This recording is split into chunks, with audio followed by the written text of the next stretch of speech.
यदि आप भी 2026 में सीयूईटी एग्जाम देने वाले हो और फिजिक्स में टॉप स्कोर लाना चाहते हो तो आपको फिजिक्स के पिछले 4 ईयर्स के प्रीवियस ईयर क्वेश्चन मिस नहीं कर सकते। इसके लिए मैंने तैयार की है एक ऐसी पीडीएफ जिसमें फिजिक्स के पिछले 4 सालों के प्रीवियस ईयर क्वेश्चन एक साथ विद टॉप सॉल्यूशन प्रोवाइड किए गए हैं।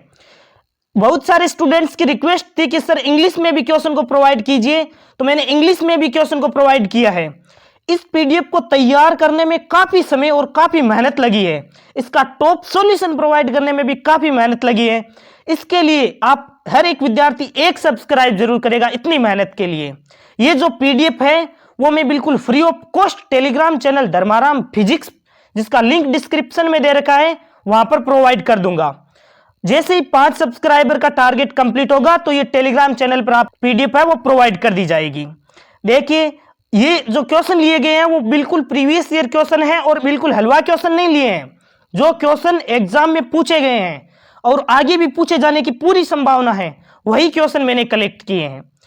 तो आपको ज्यादा से ज्यादा दोस्तों में इस चैनल को शेयर करना है और जो बच्चे अभी भी इसको चैनल को सब्सक्राइब नहीं किए हैं वो फ्री में मिलने वाले इंपॉर्टेंट पीवाईक्यू और ट्रिक्स को मिस कर देंगे।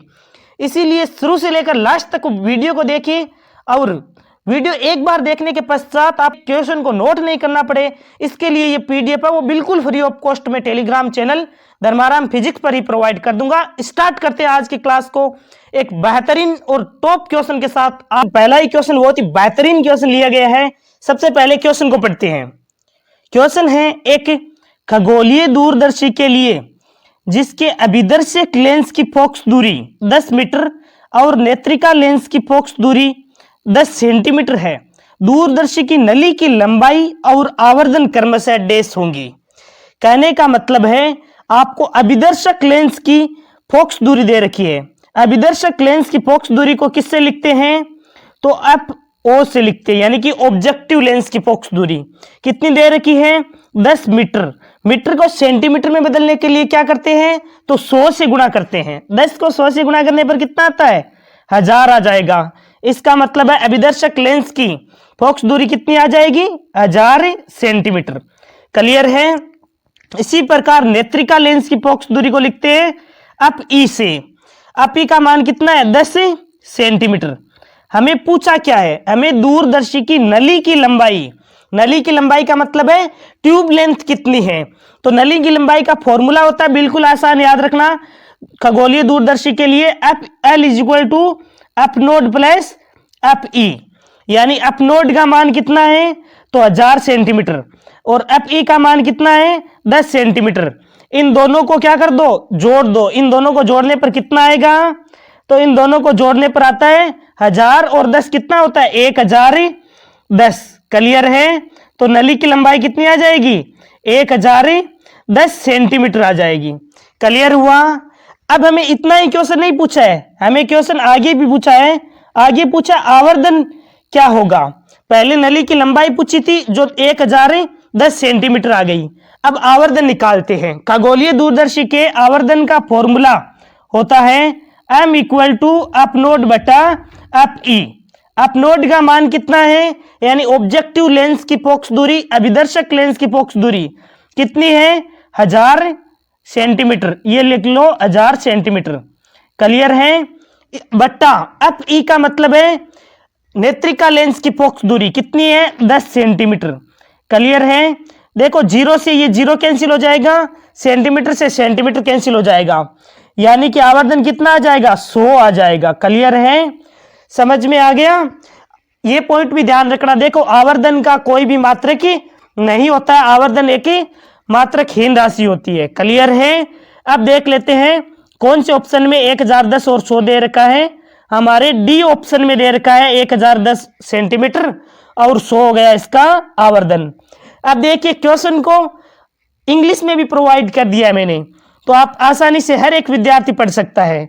For an astronomical telescope having objective lens की फोकल लेंथ कितनी है 10 मीटर और eyepiece lens of focal length कितनी है 10 सेंटीमीटर। तो हमने इस 10 मीटर को 10 सेंटीमीटर जो 100 से मल्टीप्लाई करवा के और सेंटीमीटर में बदल दिया था और ये सेंटीमीटर में ही था। फिर हमने ट्यूब लेंथ निकाल दी थी। देखो ट्यूब लेंथ निकालनी है तो ट्यूब लेंथ कितनी आई थी 1010 सेंटीमीटर और आवर्धन कितना आया था 100 आया था। ऑप्शन डी करेक्ट हो जाएगा। अब देखिए कितना शानदार नीचे मैंने प्रोवाइड कर दिया आपको सॉल्यूशन। अभिदर्शक लेंस अप ओ ऑब्जेक्टिव लेंस की फोकस दूरी कितनी है 10 मीटर। नेत्रिका लेंस की फोकस दूरी कितनी थी 10 सेंटीमीटर। और नली की लंबाई और आवर्धन हमें क्या करना था, ज्ञात करना था। नली की लंबाई ट्यूब लेंथ का फॉर्मूला होता है अप नोड प्लस अप ई। अप नोड का मान कितना है तो 10 मीटर था, 100 से मल्टीप्लाई किया तो सेंटीमीटर में बदल गया, 1000 सेंटीमीटर हो गया। अप ई का मान कितना है, अप ई का मान सेंटीमीटर में ही था, यानी कि 10 सेंटीमीटर। ये भी सेंटीमीटर में है, ये भी सेंटीमीटर में है।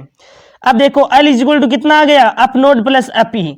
अप नोड का मान कितना था 1000 सेंटीमीटर, अप ई का मान कितना था 10 सेंटीमीटर, तो लेंथ कितनी आ गई 1010 सेंटीमीटर। अब आवर्धन निकालना है तो अप नोड में अप ई का भाग लगा दिया, यानी कि 1000 सेंटीमीटर में 10 सेंटीमीटर का भाग लगाओगे, सेंटीमीटर से सेंटीमीटर कैंसिल हो जाएगा, 0 से 0 कैंसिल आ जाएगा, यानी कि 100 आ जाएगा। आवर्धन आवर्धन का मात्रक नहीं होता, यह एक मात्रकहीन राशि होती है। कैसा लगा ये क्वेश्चन? यदि ये क्वेश्चन पसंद आया है और मेहनत पसंद आ रही है तो आपको एक लाइक और एक सब्सक्राइब जरूर करना। इतने बेहतरीन क्वेश्चन के लिए हम हर एक प्रकार के क्वेश्चन करेंगे, छोटे क्वेश्चन, बड़े क्वेश्चन, जो प्रीवियस ईयर में पूछे गए हैं हर एक क्वेश्चन को कवर करने वाले हैं। देख लिए क्वेश्चन नंबर 2, एक और बेहतरीन क्वेश्चन का कलेक्शन है, और ये वही क्वेश्चन है जो प्रीवियस ईयर में पूछे हैं, क्योंकि 60 से 70% पेपर प्रीवियस ईयर पर ही आधारित होता है, तो आप इन्हें मिस किसी हालत में नहीं कर सकते। प्रॉब्लम ये होती है कि बच्चों को टॉप सॉल्यूशन और प्रीवियस ईयर क्वेश्चन का कलेक्शन एक जगह नहीं मिलता, यदि मिलता है तो वो कॉस्टली ज्यादा होता है, लेकिन यहाँ पर बिल्कुल फ्री ऑफ कॉस्ट में टॉप कंटेंट प्रोवाइड करने की कोशिश कर रहा हूँ। किस कारण? आप पूरा सपोर्ट कर रहे हो, इसीलिए चैनल को ज्यादा से ज्यादा सब्सक्राइब करवा रहे हो अपने दोस्तों से, यही तो मेरे लिए मोटिवेशन होता है। क्वेश्चन नंबर 2 में सबसे पहले क्वेश्चन को पढ़ते हैं। एक चालक की प्रतिरोधकता निर्भर करती है, तो चालक की प्रतिरोधकता यानी कि रेसिस्टिविटी किस पर निर्भर करती है?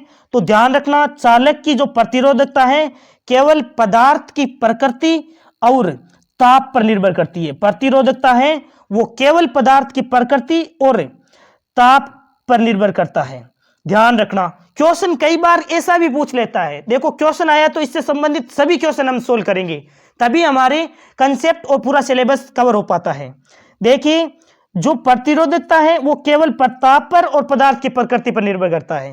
क्वेश्चन किस प्रकार पूछ लेता है कि यदि जैसे कॉपर की तार की लंबाई का अनुपात 1:2 है, तो प्रतिरोधकता का अनुपात, प्रतिरोधकता या विशिष्ट प्रतिरोध का मतलब होता है रो, प्रतिरोधकता का अनुपात क्या होगा? तो प्रतिरोधकता है वो लंबाई पर निर्भर ही नहीं करती है, वो लंबाई पर ही निर्भर ही नहीं करती है, न ही क्षेत्रफल पर निर्भर करती है। तो लंबाई का रेशियो 1:2 है, फिर भी प्रतिरोधकता का अनुपात रो2 है ना, वो 1:1 ही होगा। क्लियर है ना? ये पॉइंट ध्यान रखना। कई बार ये क्वेश्चन पूछा गया है अलग अलग एग्जाम्स में, कि पूछ लेता है कॉपर के वायर है उसकी लंबाई का रेशियो 1:3 कर दिया जाए तो प्रतिरोधकता का अनुपात क्या हो जाएगा? हमें पता है प्रतिरोधकता केवल और केवल ताप पर और पदार्थ की प्रकृति पर निर्भर करती है, बाकी प्रतिरोधकता लंबाई पर निर्भर ही नहीं करती है। जब लंबाई पर निर्भर ही नहीं करती है तो अनुपात कितना हो जाएगा? 1:1 हो जाता है, ऐसा क्वेश्चन आ जाए तो। इस क्वेश्चन में हमें केवल इतना ही पूछा था, प्रतिरोधकता किस पर निर्भर करती है? तो ताप पर और पदार्थ की प्रकृति पर। मैं तो क्वेश्चन आया तो क्वेश्चन के एक एक पॉइंट को क्लियर करवाऊंगा इससे संबंधित। बताओ प्रतिरोधकता का मात्रक क्या होता है? तो प्रतिरोधकता का मात्रक होता है ओम मीटर। यह भी आपको अच्छी तरीके से पता होना चाहिए, प्रतिरोधकता का मात्रक क्या होता है? ओम मीटर होता है। मैं पूछ लूं आपसे कि प्रतिरोधकता के व्युत्क्रम को क्या कहते हैं? प्रतिरोधकता के व्युत्क्रम को क्या कहते हैं? तो ध्यान रखना, जो प्रतिरोधकता का व्युत्क्रम होता है उसे हम कहते हैं सिग्मा, यानी कि चालकता। क्लियर है? प्रतिरोधकता के व्युत्क्रम को क्या कहते हैं? चालकता। अब इतना ही जब क्वेश्चन को हम खोल रहे हैं तो हम एक दो क्वेश्चन और करते हैं।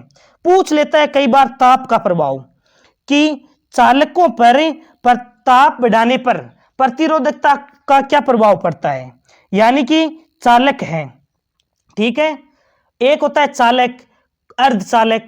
तो जैसे ही ताप बढ़ाया जाता है, ताप बढ़ाया जाता है तो चालकों की प्रतिरोधकता क्या होती है? बढ़ती है। ध्यान रखना, ताप बढ़ाने पर चालकों की प्रतिरोधकता बढ़ती है और प्रतिरोध भी बढ़ता है। पॉइंट बोल रहा हूं, ताप बढ़ाने पर चालकों की प्रतिरोधकता भी बढ़ती है, प्रतिरोध भी बढ़ता है। क्लियर है? लेकिन चालकता है सिग्मा, वो क्या होती है? घटती है, क्योंकि प्रतिरोधकता के व्युत्क्रम को चालकता कहते हैं ना, इसीलिए ताप बढ़ाने पर चालकों की बात की जा रही है, कंफ्यूज मत होना। ताप बढ़ाने पर चालकों की प्रतिरोधकता बढ़ती है, प्रतिरोध बढ़ता है और जो चालकता है वो घटती है। अब नेक्स्ट देखिए, यदि आप बात कर ले अर्धचालकों की, अर्धचालक की, तो अर्धचालकों का ताप बढ़ाने पर क्या होता है? तो जैसे ही अर्धचालकों का ताप बढ़ाया जाता है तो प्रतिरोधकता इनकी घटती है और प्रतिरोध भी इनका घटता है, चालकता बढ़ती है। की और महत्वपूर्ण पॉइंट है, इन्हीं जो क्वेश्चन बताए उनके 5 क्वेश्चन आप बना सकते हो, लेकिन इनको एक साथ कवर करवा दिया है कि अर्धचालकों का ताप बढ़ाने पर प्रतिरोधकता घटती है। क्लियर हुआ इससे संबंधित सभी क्वेश्चन? अब देखिए, ये जो क्वेश्चन दिया था हमें उसका आंसर टिक लगा देते हैं। अब बताइए कौन सा हो जाएगा? इसमें तो डायरेक्ट पूछा था प्रतिरोधकता है वो निर्भर करती है, किस पर निर्भर करती है? प्रतिरोधकता। तो ये निर्भर करती है चालक के पदार्थ और ताप पर निर्भर करती है। ऑप्शन बी करेक्ट हो जाएगा। कैसा लग रहा है मेरा एक्सप्लेनेशन? यदि एक्सप्लेनेशन अच्छा लग रहा हो तो एक सब्सक्राइब जरूर करना। देखिए इंग्लिश में भी क्वेश्चन प्रोवाइड कर दिया गया है। क्वेश्चन में कहा गया है कि रेसिस्टिविटी ऑफ ए कंडक्टर यानी कि चालक डिपेंड्स ऑन, किस पर निर्भर करती है? तो it's material and temperature of a conductor, it's material and temperature of conductor, ताप पर और पदार्थ की प्रकृति पर। क्लियर है? ये इसका सॉल्यूशन प्रोवाइड कर दिया है। प्रतिरोधकता रो केवल पदार्थ की प्रकृति और तापमान पर निर्भर करती है, यह लंबाई या क्षेत्रफल पर निर्भर नहीं करती है। मैंने स्पष्ट लिखा ताकि बच्चों के डाउट रहे ही नहीं। ये प्रतिरोधकता केवल पदार्थ की प्रकृति और ताप पर निर्भर करती है, ये लंबाई पर निर्भर नहीं करती है, क्षेत्रफल पर भी निर्भर नहीं करती है। पूछ लेता है अभी, जैसे क्वेश्चन पूछा था कि लंबाई दोगुनी कर दी जाए तो प्रतिरोधकता का अनुपात क्या होगा? तो प्रतिरोधकता लंबाई पर निर्भर नहीं करेगी, 1:1 डायरेक्ट हो जाता है। क्लियर है?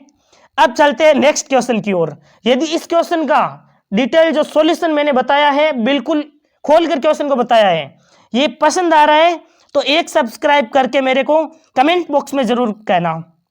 क्वेश्चन नंबर 3 एक और बेहतरीन क्वेश्चन। क्वेश्चन को देखकर डरना नहीं है, क्योंकि मैं केवल हल्के क्वेश्चन करवाकर आपको खुश कर दूं तो ऐसा मेरे से बिल्कुल नहीं होगा। जो प्रीवियस ईयर क्वेश्चन में आए हैं वो सब के सब क्वेश्चन करवाने वाला हूं मैं, चाहे हल्के आए हो या फिर अच्छे क्वेश्चन आए हैं। जो अच्छे क्वेश्चन आए हैं उनको सबसे पहले मैं ज्यादा सामने लेकर आता हूं आपके, ताकि आपको ज्यादा प्रॉब्लम नहीं हो। हल्के क्वेश्चन होते हैं वो हम इसके साथ ही कर लेते हैं और अलग से भी कर लेते हैं।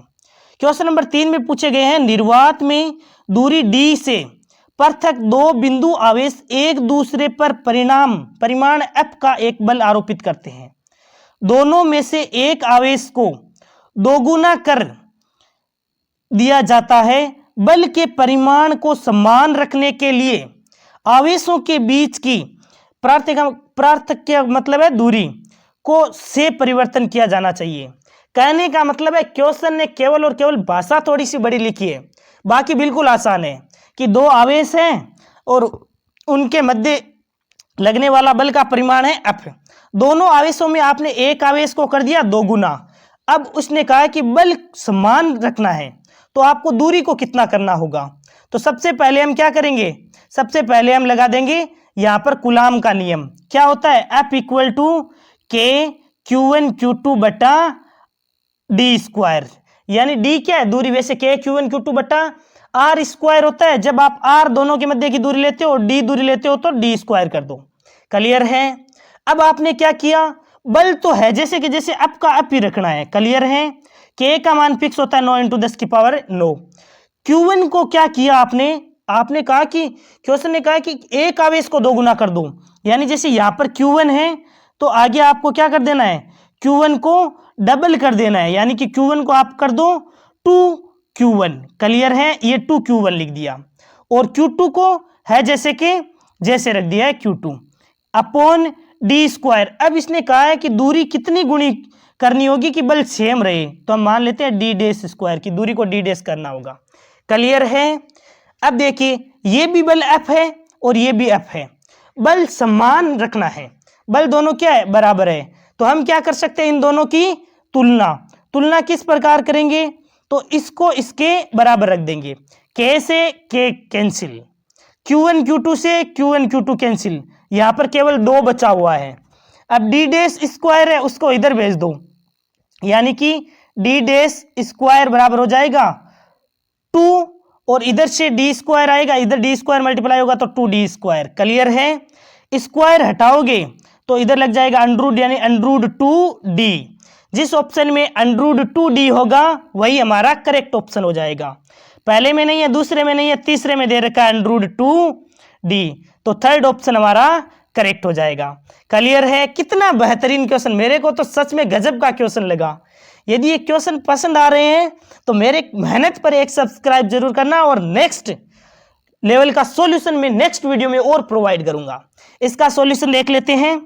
देखिए दूरी D पर बल F है और एक आवेश को दोगुना कर दिया जाए, एक आवेश को, इसने दोनों आवेश को नहीं किया है, एक आवेश को दोगुना कर दिया जाए तब बल क्या होगा, यही आपसे पूछा था। यह कूलाम का नियम होता है K Q1 Q2 बटा D स्क्वायर।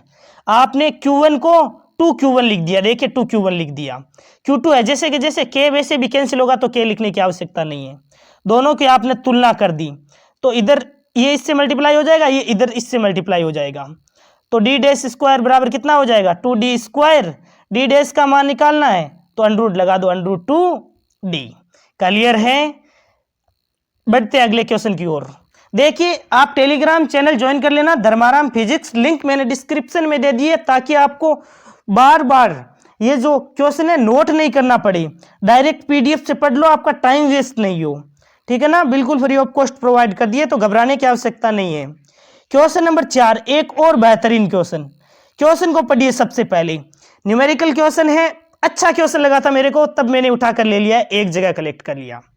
क्वेश्चन है, यदि एक घन से होकर गुजरने वाला नेट फ्लक्स, घन से होकर गुजरने वाला नेट फ्लक्स का मतलब फाई का मान इसने दे दिया है 1.05 न्यूटन मीटर स्क्वायर प्रति कूलाम है, तो घन के अंदर संपूर्ण आवेश कितना होगा, आपको आवेश पूछा है। क्लियर है, सबसे पहले तो हम इसके बेसिक क्वेश्चन हैं, जो एक जो छोटे हल्के क्वेश्चन है उनको समझ लेते हैं। कई बार पूछ लेता है कि विद्युत फ्लक्स इसका मात्रक क्या होता है, तो विद्युत फ्लक्स का मात्रक होता है न्यूटन मीटर स्क्वायर प्रति कूलाम, न्यूटन मीटर स्क्वायर प्रति कूलाम। क्लियर है, इसके साथ यदि पूछ ले चुंबकीय फ्लक्स का मात्रक क्या होता है, तो चुंबकीय फ्लक्स का मात्रक होता है वेबर होता है चुंबकीय फ्लक्स का मात्रक, ये भी ध्यान में रखना है। क्लियर है, अब कई बार पूछ लेता है निर्वात की विद्युतशीलता का मान कितना होता है, तो 8.85 × 10⁻⁻12, मात्रक ध्यान रखना C स्क्वायर बट्टा न्यूटन मीटर स्क्वायर। क्लियर है, ये मात्रक निकलते कैसे है पता तो है ना, जैसे इसका मात्रक निकालना है तो हम कूलाम का नियम से निकालते हैं, F = K Q1 Q2 बट्टा R स्क्वायर।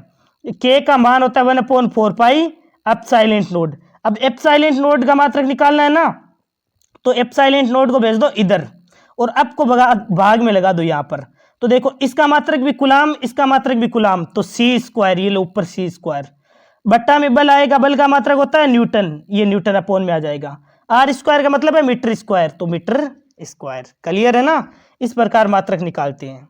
अब देखिए क्वेश्चन में हमें लगाना क्या है, क्वेश्चन में पूछा गया था कि नेट फ्लक्स है वो है 1.05 न्यूटन मीटर स्क्वायर प्रति कूलाम, और घन के अंदर संपूर्ण आवेश ज्ञात करना है। तो गाउस का नियम क्या होता है, गाउस का नियम होता है phi = sigma Q upon epsilon naught. Clear है, अब हमें Q का मान निकालना है, तो Q का मान निकालना है तो इसको इससे मल्टीप्लाई करवा दो, यानी जो फाई का मान है उसको एप्सिलॉन नोड से मल्टीप्लाई करवा दो। फाई का मान कितना है, तो फाई का मान दे रखा है 1.05, इसको गुणा करवाना है किससे, एप्सिलॉन नोड, यानी कि 8.85 × 10⁻⁻12 से। क्लियर है, समझ में आ गया, बिल्कुल आसान क्वेश्चन था हमारा। देखिए इसे इंग्लिश में भी मैंने प्रोवाइड कर दिया है, तो जो इंग्लिश मीडियम वाले स्टूडेंट्स हैं वो आराम से पढ़ सकते हैं कि net flux through a cube is 1.05, what will be the total charge inside the cube. Total charge पूछा है क्यूब के इनसाइड। क्लियर है? तो हमने गाउस का नियम लगा दिया। गाउस का नियम होता है phi equal to sigma Q upon epsilon naught. Q का मान निकालना है तो फाई को एप्सिलॉन नोट से मल्टीप्लाई करवा दो। तो फाई को जैसे एप्सिलॉन नोट से मल्टीप्लाई करवाया, फाई का मान दे रखा था, एप्सिलॉन नोट का मान हम जानते हैं, मल्टीप्लाई करवाया तो आ गया 9.29 इंटू 10 की पावर -12 कूलाम, जो हमारे ऑप्शन डी में दे रखा था। तो हमारा ऑप्शन डी करेक्ट हो जाएगा। क्लियर है? कैसा लगा ये क्वेश्चन?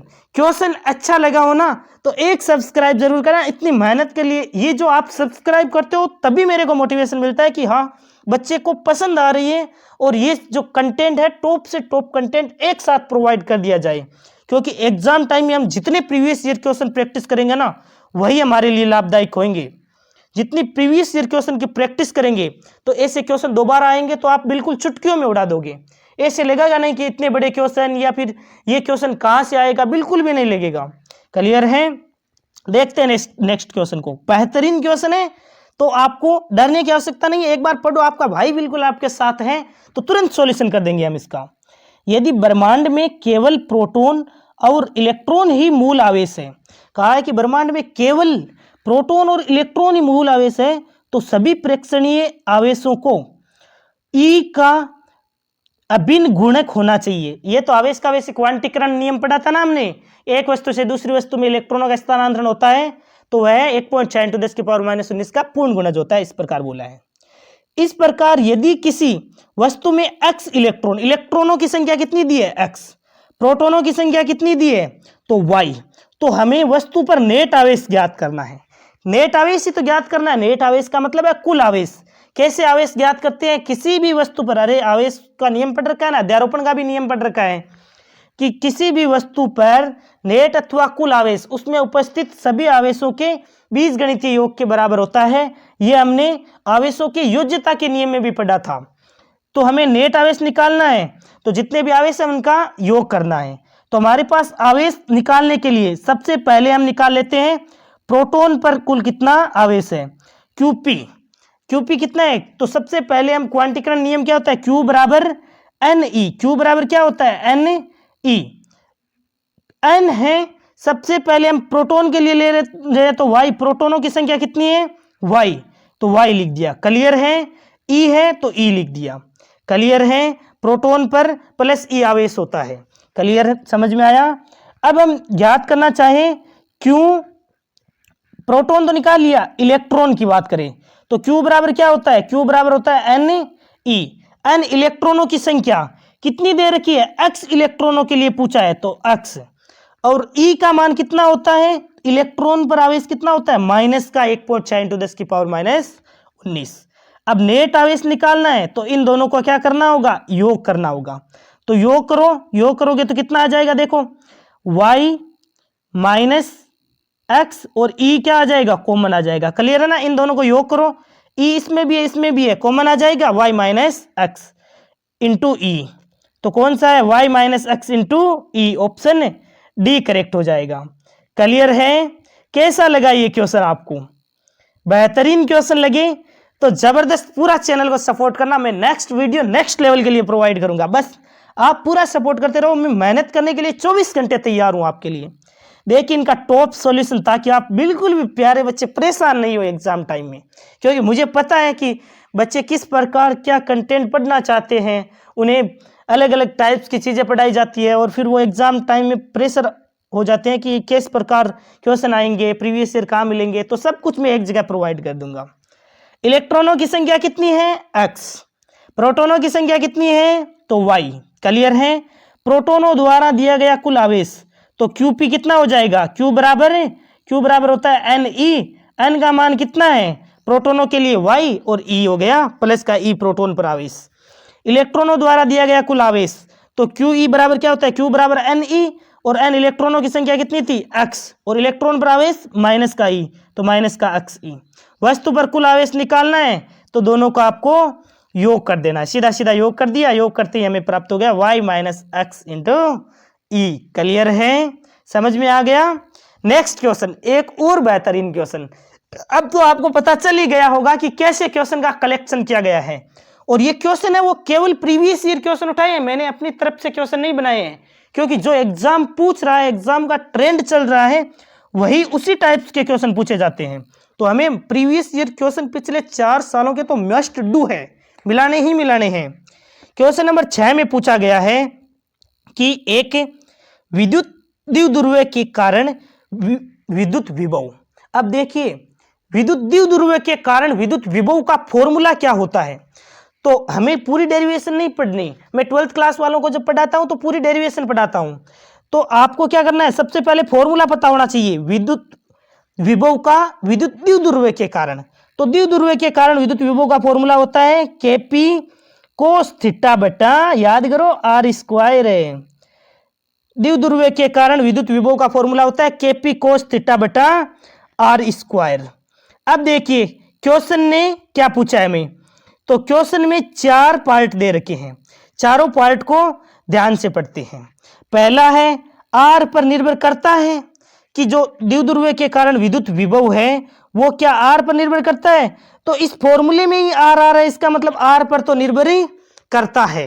क्लियर है, जहां आर स्थिति सदिश आर वेक्टर का परिमाण है, तो पहला तो बिल्कुल करेक्ट है भाई, आर पर तो निर्भर कर रहा है। अब बी में पूछा गया स्थिति सदिश आर वेक्टर और द्विध्रुव आघूर्ण पी वेक्टर के मध्य के कोण पर निर्भर करता है। अरे इसमें कोस थीटा आता है ना, इसका मतलब कोण पर भी निर्भर करता है। बी भी बिल्कुल करेक्ट है।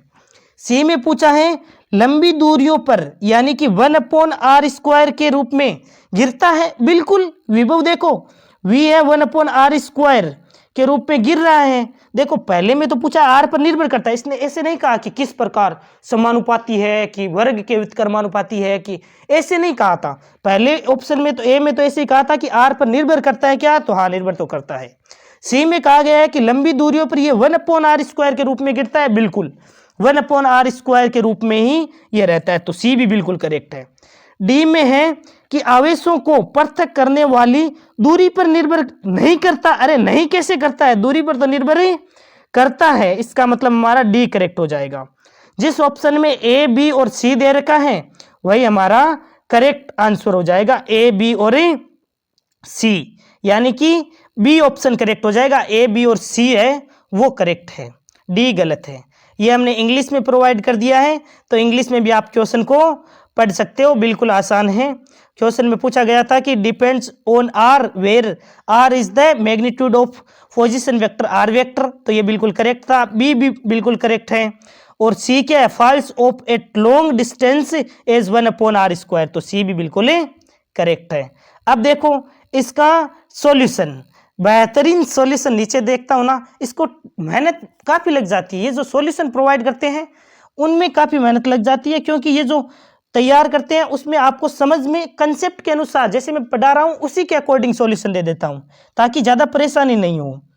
विद्युत द्विध्रुव के कारण किसी बिंदु पर विभव का सामान्य सूत्र होता है, तो V = क्या होता है, KP cos थीटा बटा r²। K का मान कितना होता है, 1/4πε0। क्लियर है, तो यहां पर K के स्थान पर 1/4πε0 लिख दिया। जहां P द्विध्रुव आघूर्ण है, अरे P द्विध्रुव आघूर्ण आया है तो मैं इसका 1-2 क्वेश्चन तो आपसे पूछूंगा, ऐसा नहीं है मैं छोड़ दूंगा, बिल्कुल नहीं। इसका 2-3 छोटे क्वेश्चन पूछते हैं। बताओ मेरे को, द्विध्रुव आघूर्ण होता है उसका फॉर्मूला P बराबर क्या होता है, Q × 2L। क्लियर है, यानी कि किसी एक आवेश के परिमाण और उनके मध्य की दूरी का गुणनफल कर लो। क्लियर है, इसका मात्रक पूछ ले तो आवेश का मात्रक कूलाम और दूरी का मात्रक मीटर, तो Cm इसका मात्रक हो जाता है, कूलाम × मीटर। क्लियर है, समझ में आ गया ना। अब देखते हैं, आगे बढ़ते हैं। 4 ऑप्शन थे, चारों का एक्सप्लेनेशन यहाँ पर मैंने प्रोवाइड कर दिया है। आर पर निर्भर करता है तो सही है, बिल्कुल सूत्र में आर मौजूद है। आर वेक्टर और पी वेक्टर के मध्य के कोण पर निर्भर करता है, बिल्कुल कोस थीटा सूत्र में मौजूद है। उसी प्रकार सी में क्या लंबी दूरियों पर 1/r² के रूप में गिरता है, यह भी बिल्कुल करेक्ट है, क्योंकि V है समानुपाती है 1/r² की।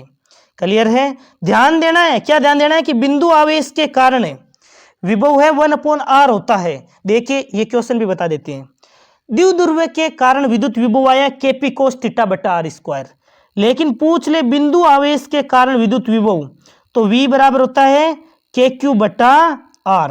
क्लियर है, बिंदु आवेश के कारण विद्युत विभव Q/R होता है, इसीलिए V है वो 1/R के समानुपाती होता है। जबकि द्विध्रुव के कारण विद्युत विभव की बात करते हैं तब है वो V है 1/R² के R² के व्युत्क्रमानुपाती होता है। क्लियर है? डी हमारा सही नहीं है, डी सही नहीं है। क्यों? क्योंकि ये दूरी पर निर्भर नहीं करता है, ऐसा क्वेश्चन ने कहा था, जबकि ये गलत है क्योंकि P बराबर Q इंटू 2a लिख सकते हो, 2l लिख सकते हो, एक ही बात है। 2a दोनों आवेशों के मध्य की दूरी है, इसीलिए विभव इस दूरी पर निर्भर करता है। क्लियर है? कैसे लग रहे हैं क्वेश्चन? बेहतरीन क्वेश्चन लग रहे हैं ना, बिल्कुल बोरिंग तो नहीं हो रही है। एक से बढ़कर एक क्वेश्चन लिया गया है। यदि एक एक विद्यार्थी भी सोच लेगा ना सर के 1 के सब्सक्राइबर जल्दी पहुंचाने हैं तो तुरंत सब्सक्राइबर हो जाएंगे हमारे 1 के। लेकिन एक अकेला विद्यार्थी कुछ नहीं कर सकता, सभी विद्यार्थी, हर विद्यार्थी ऐसे सोचेगा ना हाँ सर को सपोर्ट करना चाहिए, तब हम जल्दी ही आगे बढ़ पाएंगे, है ना। क्वेश्चन नंबर 7 देखते हैं। सबसे पहले क्वेश्चन को पढ़ो, बड़े आराम से क्वेश्चन को पढ़ना, फिर हम इसका बिल्कुल आसान और इजी टॉप सॉल्यूशन करते हैं। क्वेश्चन में दे रखा है एक, देखिए क्वेश्चन नीचे कर देता हूं, अब देखो, एक समांतर पट्टिका संधारित्र यानी कि समांतर प्लेट संधारित्र जिसकी प्लेट प्रत्येक पट्टिका का क्षेत्रफल दे रखा है, ए का मान दे रखा है कितना, 200 सेंटीमीटर स्क्वायर, और दूरी दे रखी है 2 mm की, 60 वोल्ट के विभवांतर को अनुप्रयुक्त करने पर 0.06 माइक्रोकूलम का आवेश धारण करता है, तो पट्टिकाओं के मध्य भरे गए परावैद्युतांक का मान ज्ञात करना है। तो सबसे पहले तो समांतर प्लेट संधारित्र की धारिता का सूत्र क्या होता है, C बराबर A एप्सिलॉन नॉट बटा D। लेकिन जब परावैद्युतांक पदार्थ भरा हो तो धारिता कितनी हो जाती है, K गुणा हो जाती है। क्लियर है? ये हमने पिछली क्लासेस में भी आया है। तो C बराबर कितना हो जाएगा, A एप्सिलॉन नॉट बटा D इंटू K, क्योंकि K परावैद्युतांक पदार्थ भरा है। अब हमारे पास धारिता पता नहीं है, C का मान पता नहीं है, हमें A का मान पता है, एप्सिलॉन नॉट का मान फिक्स है, D का मान भी इसने दे दिया है, K का मान हमें पूछा है, लेकिन हमारे पास किसका मान पता नहीं है, C का मान नहीं पता है। तो C बराबर क्या होता है, Q बटा V होता है। Q का मान कितना है, तो 0.06 माइक्रोकूलम, V का मान 60 वोल्ट। ये रखते ही हमारे पास C का मान प्राप्त हो जाएगा। C का मान प्राप्त होते ही C की जगह रख देंगे, A का मान हमें पता है 200 सेंटीमीटर स्क्वायर, इसे मीटर स्क्वायर में भी बदल लेंगे। एप्सिलॉन नॉट का मान 8.85 इंटू 10 की पावर -12 अपॉन D कितनी है दूरी, तो दूरी 2 mm की दे रखी है, फिर पक्षांतरण करेंगे तो K का मान आ जाएगा। क्लियर है? अब इसका सॉल्यूशन देख लेते हैं।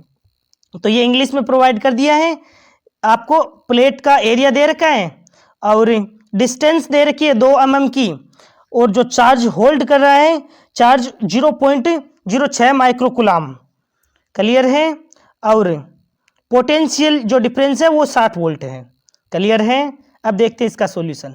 सबसे पहले हमें ए क्षेत्रफल दे रखा था 200 सेंटीमीटर स्क्वायर, डी का मान 2 mm, वी का मान 60 वोल्ट, क्यू का मान 0.06 माइक्रोकूलम और के का मान हमें ज्ञात करना था। सी बराबर क्यू बटा वी होता है। क्लियर है? आवेश का मान रख दिया, वी का मान रख दिया, तो 10 की पावर -9 फेरेड आ गया। अब समांतर प्लेट संधारित्र की धारिता का फॉर्मूला होता है C बराबर A एप्सिलॉन नॉट बटा D, और K परावैद्युतांक पदार्थ भरा हो तो K से मल्टीप्लाई करवा देते हैं। आपको याद है ना कि परावैद्युतांक भर दिया जाए तो धारिता K गुणा बढ़ जाती है। क्लियर है? K का मान निकालना है, बाकी सभी का पक्षांतरण कर दिया। जैसे ही मान पुटअप किया और सोल्व करने पर हमें क्या प्राप्त होता है, 11.3। तो 11.3 कौन से ऑप्शन में दे रखा है, ऑप्शन सी में दे रखा है, तो ऑप्शन सी करेक्ट हो जाएगा। क्लियर है? यह हमारा संधारित्र है, समांतर प्लेट संधारित्र से संबंधित न्यूमेरिकल हमने क्लियर किया। अगले बढ़ते हैं एक और बेहतरीन क्वेश्चन। देखिए टॉप से टॉप क्वेश्चन मैंने मिस नहीं किए। हो सकता है आपको थोड़े से टफ लगे, लेकिन मेरा सॉल्यूशन देखने के बाद बिल्कुल आपको आसान लगेंगे, है ना। ऐसा सॉल्यूशन आपको YouTube पर देख लेना, पूरे YouTube पर नहीं मिलेगा, ये मेरी गारंटी है, क्योंकि टॉप क्वेश्चन को कलेक्ट करके और टॉप सॉल्यूशन ऐसा प्रोवाइड करेंगे तो टफ क्वेश्चन लगेंगे तो वो बच्चे ध्यान कम देते हैं, लेकिन मैं आपको केवल हल्के क्वेश्चन कुछ करवा के और खुश नहीं करूंगा, ये मैंने पहले ही बता दिया है। मेरे साथ जुड़ोगे तो सारे क्वेश्चन के लेवल निकालने पड़ेंगे आपको। हल्के क्वेश्चन भी सोल्व करेंगे और जो टॉप क्वेश्चन है वो भी सोल्व करेंगे, लेकिन जो प्रीवियस ईयर क्वेश्चन होना चाहिए, क्योंकि एग्जाम का पैटर्न वही है।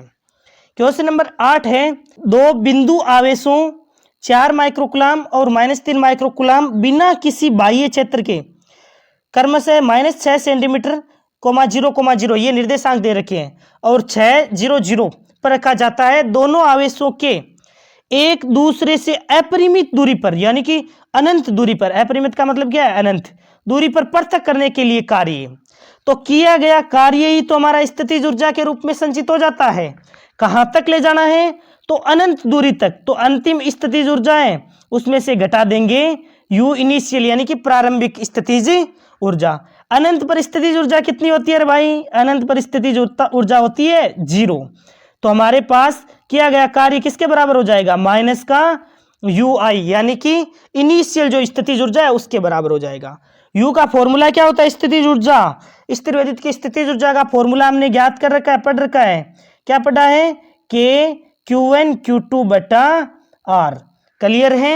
अब K का मान 9 × 10⁹ होता है, Q1 का मान इसने दे रखा है, Q2 का मान दे रखा है। ध्यान रखना, एक पॉइंट यहीं पर बता देता हूं कि जब ये स्थितिज ऊर्जा का फॉर्मूला लगा रहे हो तो Q2 का मान -3 माइक्रोकुलाम है, तो आपको -3 × 10⁻⁶ ही लेना है। कहीं यहां पर आप प्लस का 3 मत लेना। क्यों, क्योंकि जब आप कूलाम का नियम लगाते हो स्थिर विद्युत में, तब आप आवेश का परिमाण लेते हो तो माइनस के स्थान पर क्या लेते हो, प्लस ही लेते हो। लेकिन इसमें आपको क्या करना है, इस स्थितिज ऊर्जा के फॉर्मूले में -3 माइक्रोकुलाम आवेश है ना, तो -3 ही लेना है। क्लियर है ना। तो Q1 का मान आपको पता चल गया, दे रखा है, Q2 का मान दे रखा है, K का मान दे रखा है। मेन मेजर प्रॉब्लम आती है कि R का मान, यानी दूरी कितनी है। तो देखो इस प्रकार, यहां पर -6, क्लियर है, यहां पर है +6, तो दूरी कितनी हो जाएगी, दूरी हो जाएगी 12। क्लियर है ना। यानी कि 6 माइनस कोष्टक -6, डिस्टेंस कितनी लोगे, 12 लोगे दूरी का मान। क्लियर है। तो यहां पर वैल्यू फॉर्मूले में रखेंगे तो हमारा सॉल्यूशन प्राप्त हो जाएगा, आंसर। क्लियर है। अब इसका सॉल्यूशन देख लेते हैं। ये इंग्लिश में क्वेश्चन पढ़ सकते हो आप, बिल्कुल। अब देखिए इसका सॉल्यूशन देख लेते हैं। सबसे पहले 4 माइक्रोकुलाम और -3 माइक्रोकुलाम आवेशों को अपरिमित तक ले जाने में कार्य किसके बराबर हो जाएगा, माइनस का U के बराबर हो जाएगा। U का मान कितना है, तो KQN Q2 बटा R होता है। फॉर्मूले में वैल्यू रखनी है, फॉर्मूले में वैल्यू रखी तो कितना आ जाएगा, माइनस का KQN Q2 का मान, ये देखो ये तो K का मान आ गया, ये Q1 का मान आ गया, ये Q2 का मान -3 है, तो -3 ही हमने लिया है। क्लियर है। अब माइनस माइनस प्लस हो जाएगा तो हमें प्राप्त हो जाएगा 0.9 जूल। क्लियर है। 0.9 जूल जिसमें दे रखा है वही हमारा करेक्ट आंसर हो जाएगा, ऑप्शन ए। क्लियर है, समझ में आ गया ना किस प्रकार किया है। अब चलते अगले क्वेश्चन की ओर। एक और बेहतरीन क्वेश्चन, यदि आपने यहां तक वीडियो को देखा है इसका मतलब जरूर आपके अंदर टॉप स्कोर लाने का जुनून है और आप जरूर एग्जाम में टॉप करेंगे, अच्छे स्कोर लेकर आएंगे। यदि आपने यहां तक वीडियो को देखा है तो चैनल को सब्सक्राइब जरूर करवाना, अपने दोस्तों में फैला दो, ग्रुप्स में शेयर कर दो कि सर के चैनल को सब्सक्राइब करके हमें सपोर्ट करना है, ताकि जैसे जैसे आप सब्सक्राइब करते हो तो मैं नेक्स्ट वीडियो के लिए मोटिवेट होता हूं और तुरंत नेक्स्ट वीडियो की तैयारी स्टार्ट कर देता हूं। हालांकि मैं ज़्यादा वीडियोस नहीं प्रोवाइड करता हूं, लेकिन जितने वीडियो प्रोवाइड कर रहा हूं वो क्वालिटी कंटेंट आपको प्रोवाइड किया जा रहा है।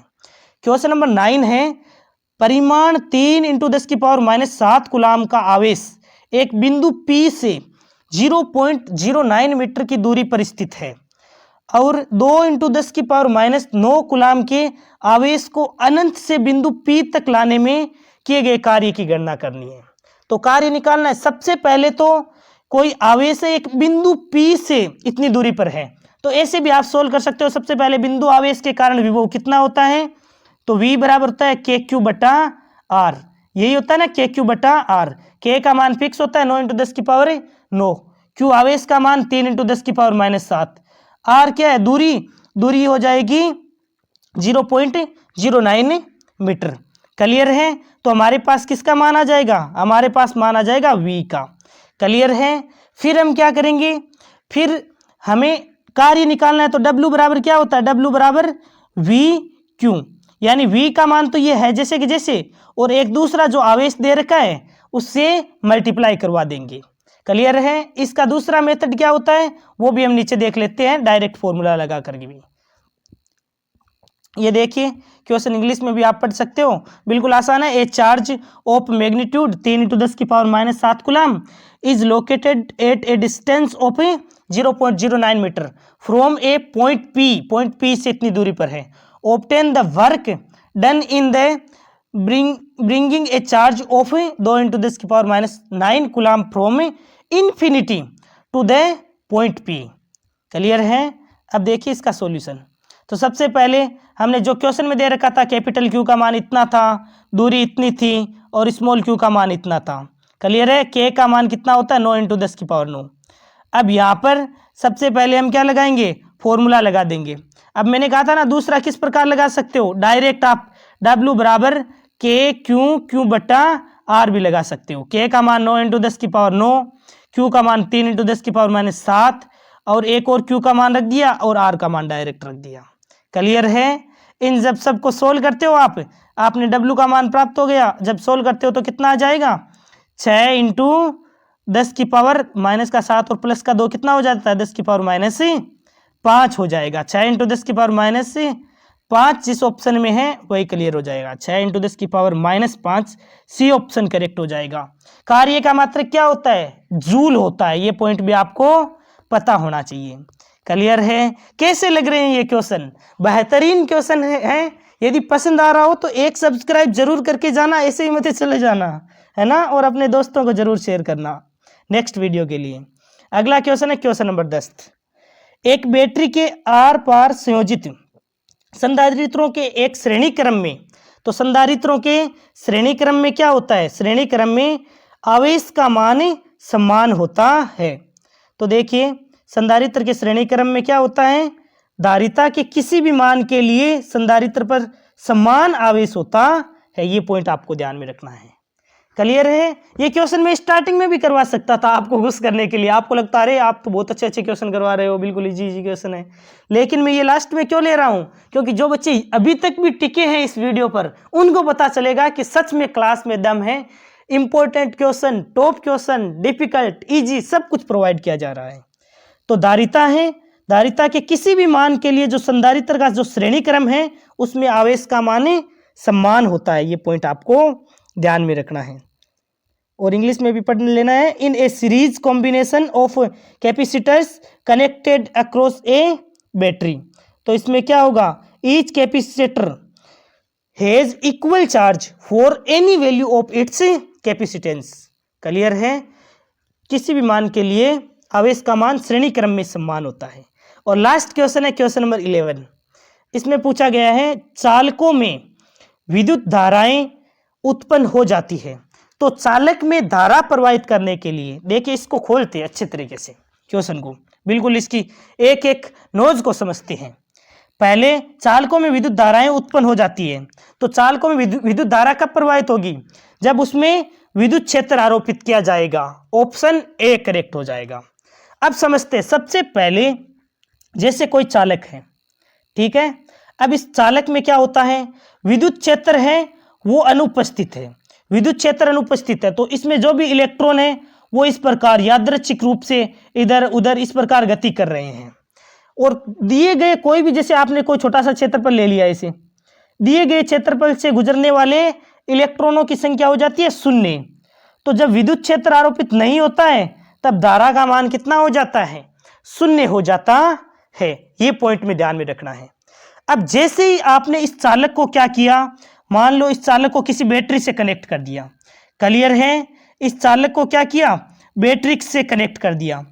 बैटरी से जैसे ही कनेक्ट करोगे तो क्या होता है, इसमें विद्युत क्षेत्र उत्पन्न हो जाता है। जैसे इधर विद्युत क्षेत्र उत्पन्न हो गया ई वेक्टर, तो इसमें जो इलेक्ट्रॉन हैं वो विद्युत क्षेत्र की विपरीत दिशा में एक बल का अनुभव करेंगे। विद्युत क्षेत्र की विपरीत दिशा में एक बल का अनुभव करेंगे। वो बल क्या होगा, F बराबर क्यू ई होगा।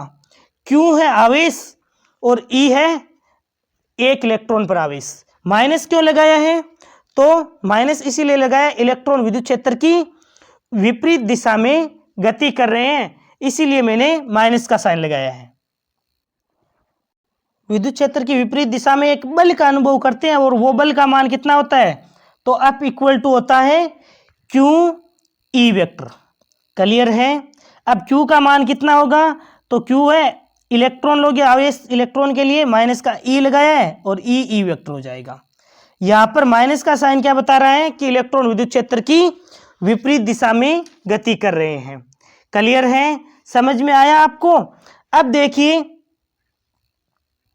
जैसे ये इलेक्ट्रॉन निश्चित दिशा में गति करने लगेंगे तब इनमें धारा प्रवाहित होने लगती है। तभी क्वेश्चन ने कहा था कि चालकों में विद्युत धाराएं उत्पन्न हो जाती है, किसके कारण है? तो विद्युत क्षेत्र अनुप्रयुक्त करने पर। ठीक है, इसमें बी में दे रखा था चालक को चुंबकीय क्षेत्र में स्थित करने पर, ये नहीं होगा। सी में दे रखा था केवल गुरुत्वीय क्षेत्र, तो गुरुत्वीय क्षेत्र का तो कोई लेना देना है ही नहीं, तो गुरुत्वीय क्षेत्र इसमें भी आ रहा है, तो ये भी नहीं होगा। क्लियर है ना? गुरुत्वीय क्षेत्र का तो इसमें कोई योगदान नहीं है। केवल विद्युत क्षेत्र आरोपित करोगे तो चालक में सामान्य धारा उत्पन्न हो जाएगी। एक ना थोड़ा सा कंफ्यूजिंग बच्चे यहाँ पर भी होते हैं कि जो विद्युत धाराएं हैं वो यहाँ पर जैसे सामान्य जो धारा है वो प्रवाहित होती है, लेकिन जब उत्पन्न करने की बात आती है ना तो एक पॉइंट यहाँ पर ऐसे भी होता है कि जैसे भंवर धाराएं उत्पन्न होती हैं, तो भंवर धाराएं उत्पन्न किस प्रकार होती है, ये पॉइंट ध्यान में रखना, वो चुंबकीय क्षेत्र में परिवर्तन के कारण होती है। जो भंवर धाराएं उत्पन्न होती है वो किसके कारण होती है?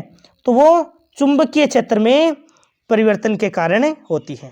बाकी विद्युत धारा प्रवाहित करनी है तो चालक के सिरों पर आपको विद्युत क्षेत्र आरोपित करना पड़ेगा। क्लियर है? कैसा लगा ये आपको क्वेश्चन? यदि क्वेश्चन का कलेक्शन अच्छा लगा है और मेरी मेहनत पसंद आई है आपको, तो आपको एक सब्सक्राइब जरूर करके जाना है नेक्स्ट वीडियो के लिए, मेरे मोटिवेशन के लिए, क्योंकि आप जब सब्सक्राइब करते हो अभी मैं एक एक सब्सक्राइबर देखता हूं, और ये जो PDF है वो मैं आपको बिल्कुल फ्री ऑफ कॉस्ट, आप कहोगे तो अभी प्रोवाइड कर दूंगा, ताकि आपको परेशानी नहीं हो कि बार बार इस वीडियो को देखना पड़े, या फिर मैं भी नहीं चाहता आपका टाइम वेस्ट हो, या फिर बार बार आपको क्वेश्चन को नोट करना पड़े। ऐसे बिल्कुल मत करना। या तो जिनके पास टेलीग्राम है वो टेलीग्राम चैनल धर्माराम फिजिक्स, जिसका लिंक मैंने डिस्क्रिप्शन में भी दे दिया है, वहाँ से ज्वाइन कर लीजिए और तुरंत PDF जाकर पढ़ लीजिए। अदरवाइज ये जो वीडियो एक बार देख लोगे तभी आपको सारे के सारे क्वेश्चन क्लियर हो जाएंगे। ऐसे ही मेहनत करते रहिए प्यारे बच्चों, और हमारे चैनल को भी आगे बढ़ाते रहिए, क्योंकि जैसे ही हम 1000 सब्सक्राइबर तक पहुंचेंगे तब आपको एक और सरप्राइज दिया जाएगा। Thank you. मन तो करता है मैं क्लास लेते रहूं, आगे भी क्वेश्चन करूं, लेकिन होता क्या है कि इतने रिसोर्स नहीं है, इसमें इतना स्टोरेज है नहीं कि मैं आगे क्लास कंटिन्यू कर पाऊँ। Thank you.